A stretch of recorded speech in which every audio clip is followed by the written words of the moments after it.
menceritakan biografi dan perjalanan hidup dari Ibu Fatmawati. Fatmawati Soekarno, beliau adalah ibu negara pertama dari Presiden pertama Indonesia, yaitu Presiden Soekarno, dan juga dikenal sebagai sang penjahit bendera pusaka. Fatmawati lahir di kota Bengkulu pada 5 Februari 1923.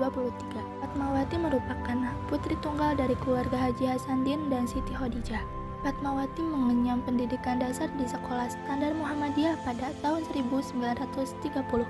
Ia sangat menyukai dan memiliki minat terhadap organisasi ayahnya. Fatmawati adalah seorang pemimpin organisasi Muhammadiyah cabang Bengkulu. Ajaran dan pengalaman dalam keluarganya dan lingkungan sosialnya telah membentuk karakter Fatmawati menjadi seorang yang mandiri dan berprinsip. Awal mula perkenalan dengan Soekarno dimulai ketika Soekarno dipindahkan ke tempat perasingan di Bengkulu. Lalu di sana Soekarno bekerja sebagai pengajar di sekolah Muhammadiyah dan akhirnya bertemu Fatmawati.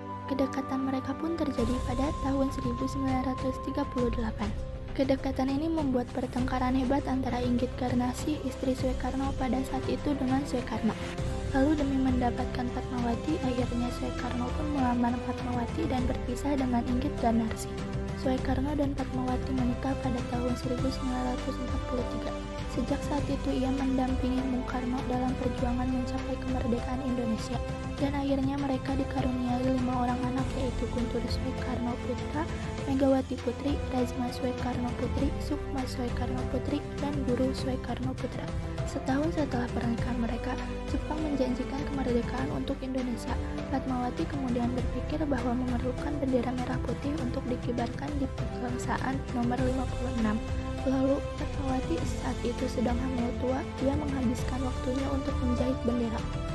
Akhirnya bendera itu berkibar pada 17 Agustus 1945. Lalu setahun setelah kemerdekaan Indonesia, Soekarno tak kuasa menahan cintanya kepada wanita lain.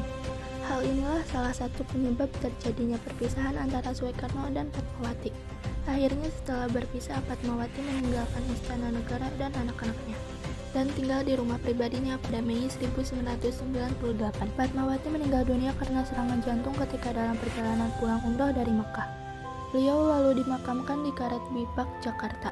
Untuk mengenang jasa beliau, dibuatlah sebuah bandara di Bengkulu dan diberi nama Bandar Udara Fatmawati Soekarno. Bagi kaum perempuan, Ibu Fatmawati telah berjuang meningkatkan peranan kaum wanita dalam pemerintahan. Perjuangan Ibu Fatmawati ternyata telah mampu melampaui batas-batas pemikiran para pejuang bangsa pada umumnya.